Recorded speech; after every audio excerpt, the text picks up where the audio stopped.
Hola, buenos días, Patricia. Hola, buenos días.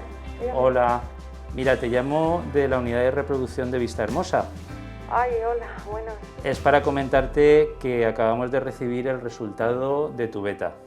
Ah, sí, estaba esperando. Pues mira, te voy a dar una buena noticia. Ha salido Ay, positiva. no me digas. Sí. Ay, qué alegría. ¿Estás contenta, verdad? Muchísimo. Bueno, pues enhorabuena. Gracias, muchas gracias. Uy, qué bien. Muy bien. Muchas gracias. Vale, pues entonces a partir de ahora Sí, ¿qué tengo que hacer? Eso es, lo que tienes que hacer es continuar con el tratamiento exactamente igual que llevabas, ¿vale? Ay, sí. No puedes dejarlo bajo ningún concepto. De acuerdo. Y tienes que ir concertando cita ya para hacer la primera revisión de embarazo, que se hace más o menos en unos 8 o 10 días desde este momento, porque antes no es necesario. Muchísimas gracias. ¿De acuerdo? Gracias Bueno, por pues todo. nada, enhorabuena de nuevo. Gracias. Venga, Ay, qué adiós. alegría. Muchas gracias. Chao. Adiós. Hoy en Especialistas en Salud nos hemos trasladado a la unidad de reproducción Vista Hermosa. Son más de 35 años de experiencia creando vida y queríamos contarles un poco cuál es la dinámica, cuál es la tecnología, cuál es la forma de trabajar que tiene todo el equipo médico que desarrolla su actividad aquí en este centro de reproducción. Así que vamos a comenzar por conocer al doctor José López Gálvez, director de la unidad de reproducción Vista Hermosa. Decíamos que la experiencia es uno de los grandes valores de la unidad de reproducción, pero estamos seguros de que hay otros, doctor. ¿Cuáles son esos valores? Bueno, los valores fundamentales, aparte de, como has dicho, la experiencia que llevamos más de 35 años fomentando los tratamientos de reproducción y creando ilusión en nuestros pacientes, pues fundamentalmente nos hemos dedicado bastante a la docencia, ¿no? Entonces, ya hace más de 23 años, 24, nos dedicamos a formar especialistas en reproducción asistida, ¿no? Durante este tiempo pues han formado más de 200 y pico especialistas que están distribuidos en todo el mundo, ¿no? Eso nos da un valor añadido pues de la puesta al día y la apuesta por la calidad, ¿no? Eso se ha reflejado también posteriormente en una evolución de esta unidad a través de toda la geografía española y fuera de la misma, ¿no? Y todo se basa pues en el esfuerzo personal de estar muy al día, formando y teniendo cursos de formación, de distribución de máster, etcétera, ¿no? O sea, quizás nuestro bagaje de trabajo se trata en la excelencia y eso se consigue, obviamente, además de la experiencia, poder, en principio, aplicar tratamientos novedosos y estar muy al día en todo. ¿Cuáles son los pilares fundamentales en los que se sustenta la unidad? Pues los pilares yo sigo refiriendo la misma historia. Esto se basa fundamentalmente en el trabajo personalizado, se basa en principio en la formación, hemos tenido áreas de investigación importantes y la creación de másteres en el sentido de dedicarnos no solo a formar gente, sino a estar muy al día en todas las técnicas que se realizan, ¿no? Y teniendo lo más novedoso que haya en los laboratorios para dar una mayor eficacia, ¿no? La unidad de reproducción Vista Hermosa se basa en tratamientos de alta complejidad, son tratamientos que pone en marcha y que no son fáciles de llevar a cabo. ¿Cuáles son esos tratamientos? Fundamentalmente, como hemos dicho, aplicamos las últimas técnicas que hay en reproducción y eso hace que tengamos un amplio margen de trabajo para resolver casos que pueden ser complicados, ¿no? Por ejemplo, hoy en día, pues hablando de genética, por ejemplo, pues sabemos que la genética tiene una importancia vital en la medicina y sobre todo también en reproducción, ¿no? Entonces somos quizás el único centro provincial o digamos regional o de la comunidad que tiene en la propia unidad pues un laboratorio de genética dotado para hacer cualquier prueba que sea recomendable, ¿no? O para evitar enfermedades hereditarias o para evitar embriones anómalos que se puedan diagnosticar, en fin. Eso nos da y nos confiere pues un valor muy añadido. En todos los temas que haya un problema genético, pues vamos a intentar resolverlo de la mejor manera. Tenemos nuestro equipo de genetistas, hacemos consejo genético, es decir, que eso sería, por ejemplo, uno de los tratamientos complejos que hablamos. Otros complejos serían pues gente que tiene problemas de abortos de repetición y no puede al final conseguir su embarazo. Otro también importante sería la endometriosis, que es una enfermedad frecuente en la mujer y que cursa con fenómenos de esterilidad o infertilidad. Bueno, pues todos aquellos casos en los cuales hay algún problema, pues tenemos capacidad de intentar, no que lo resolvamos, pero intentar resolverlo, sí. Doctor, desde el centro del Hospital Vista Hermosa se ha realizado una gran expansión a nivel nacional e internacional. ¿Qué es el Grupo de Reproducción Internacional UR?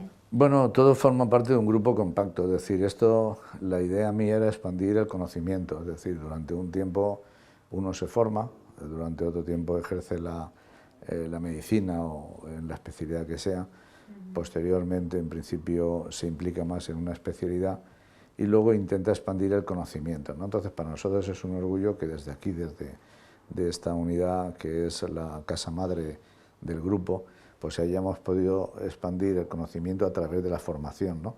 Entonces en España en estos momentos son casi 14 centros, digo casi porque hay uno que se está terminando de reproducción y esto lo hemos hecho en los últimos 7 o 8 años, eso es un esfuerzo importante.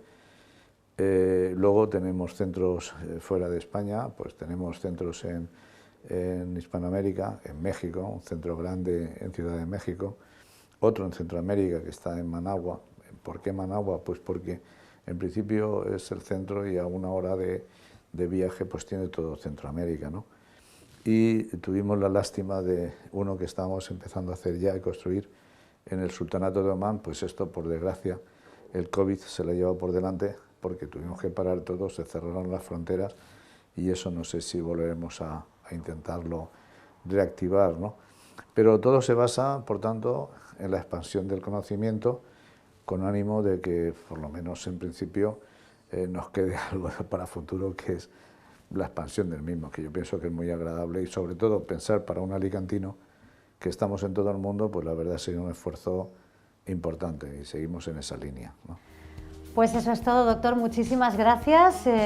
Aquí comenzamos, pero ahora vamos a recorrer la unidad y a conocer al resto del equipo.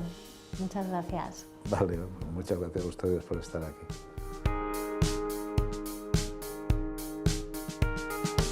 Estamos ahora con el doctor Manuel Lloret Ferrandiz, responsable del área de ginecología de la unidad de reproducción de Vista Hermosa. ¿Qué tal, doctor? Encantado. Doctor, ¿a qué se debe el aumento de los problemas de infertilidad?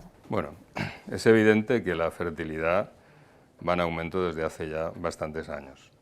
Es algo progresivo y no tiene pinta de que vaya a disminuir.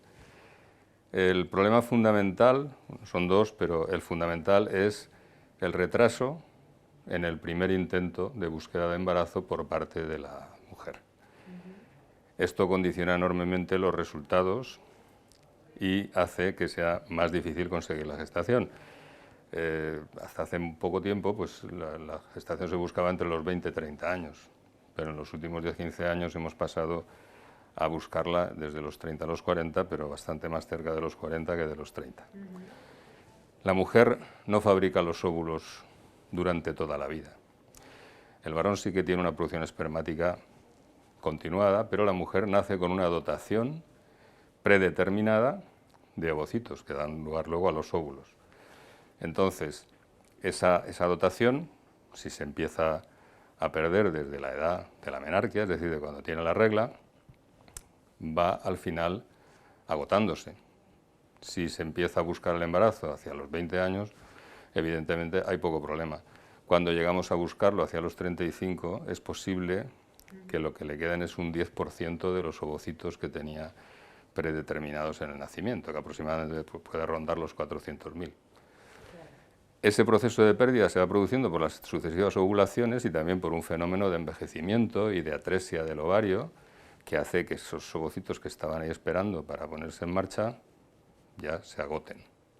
Quería añadir que a esa pérdida, digamos, en cuanto a número de ovocitos que tiene cuando ella empieza a buscar la gestación, también hay una disminución en la calidad, que es casi tan importante como la pérdida en el número o más.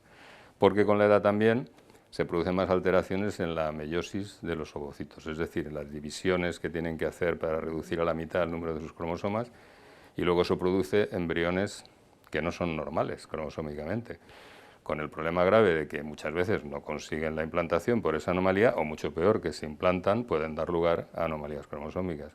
Por eso el conseguir embarazos en edades avanzadas conlleva la obligatoriedad de estudiar los embriones, sobre todo si los hacemos con técnicas de reproducción, evidentemente, previamente a su implantación, porque las tasas de aneuploidías, es decir, alteraciones cromosómicas en ellos, son muy elevadas. Popularmente se asocia el problema de la infertilidad a la mujer, al sector femenino. ¿Esto es así? ¿Y por qué? Como me había preguntado al principio, el por qué aumenta la fertilidad. Evidentemente, por ese retraso en la edad y también por el factor masculino, está claro. El factor masculino también ha aumentado progresivamente. Desde que yo me dedico a esto de la reproducción hemos visto ya 3 variaciones en los valores normales de la OMS para definir lo que es un seminograma normal, la dotación de semen, o sea, el seminograma del varón.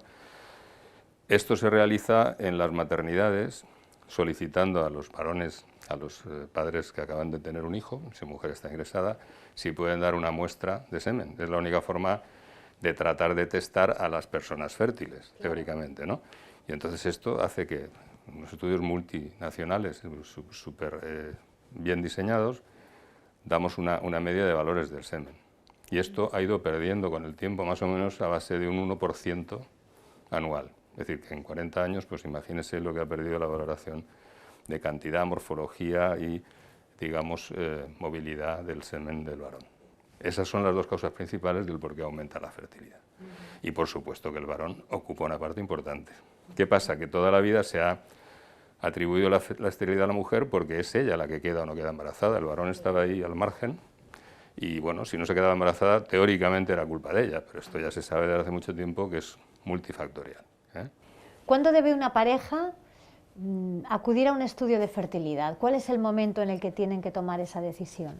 Eso también depende y ha ido variando con el tiempo, porque clásicamente se esperaba 2 años a ver si una mujer quedaba embarazada, claro, pero esto era porque lo empezaba a buscar a los 24, 26, 28 años. Claro. Cuando la mujer empieza a buscarlo más tarde, no podemos dar ese tiempo. En este momento, el estudio se inicia tras 1 año de intento de búsqueda de gestación sin conseguirla. Esa es la definición, pero es que incluso puede ser demasiado, porque si lo empieza a realizar el intento a los 35, 36, 38, 40 años, es imprescindible hacer antes un estudio de reserva ovárica para decirle cuál es su pronóstico, perspectiva de mantenimiento de su producción ovárica.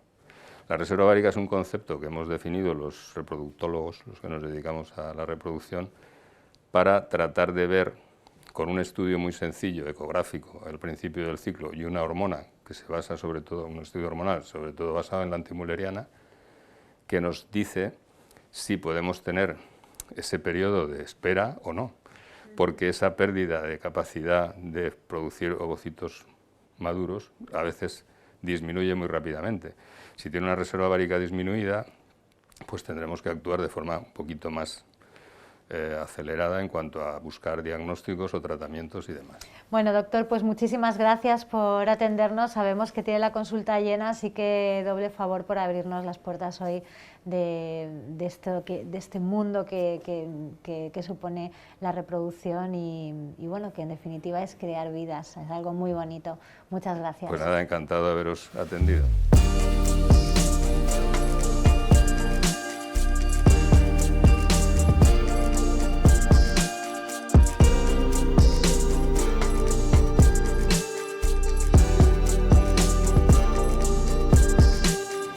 Estamos ahora en las entrañas de esta unidad de reproducción de la Clínica Vista Hermosa. Estamos con Juan Manuel Moreno, que es el responsable del laboratorio. Aquí es, digamos, el corazón de la unidad, aquí es donde se gesta todo, ¿verdad? En efecto, evidentemente hay un equipo multidisciplinario, pero aquí es donde verdaderamente realizamos los procesos de fecundación in vitro, cogemos el espermatozoide y el óvulo, los fecundamos y realizamos el cultivo de todos los embriones hasta el momento de hacer la transferencia a la paciente. La tecnología ha avanzado muchísimo en este campo, pero ahora mismo, ¿qué es lo más puntero en reproducción asistida?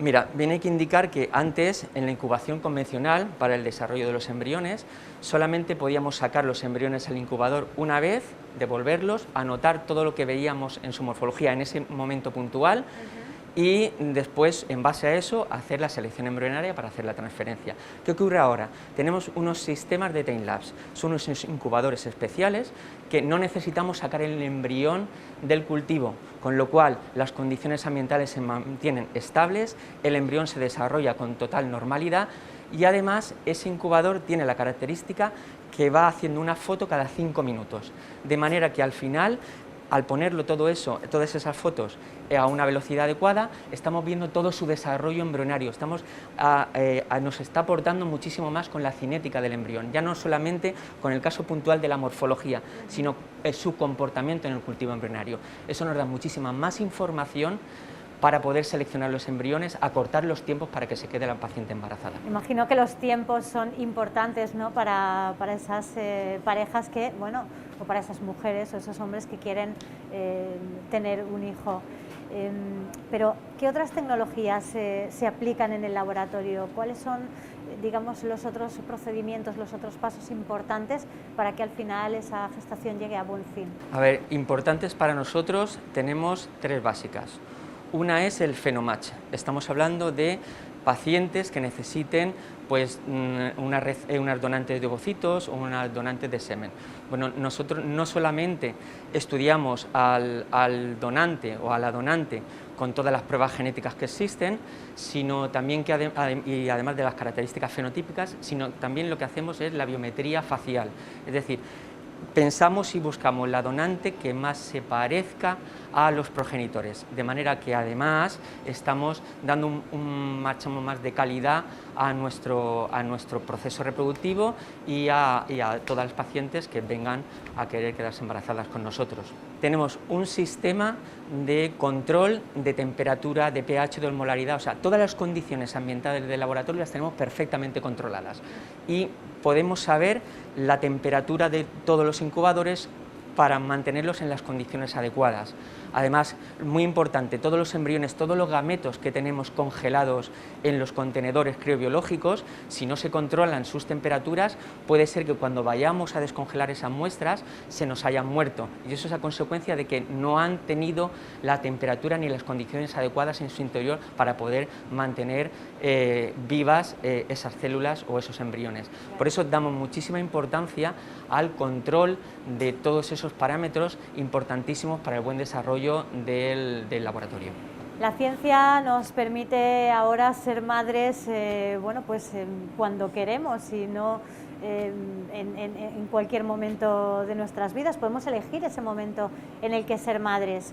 Y por otra parte podemos preservar nuestros óvulos si nos vamos a someter a un tratamiento que pueda ser perjudicial o que nos pueda impedir en un futuro ser madres. Todo eso es posible gracias a la ciencia, gracias a la medicina, gracias a vosotros. Doctor, cuénteme un poquito cómo funciona este sistema de vitrificación de óvulos.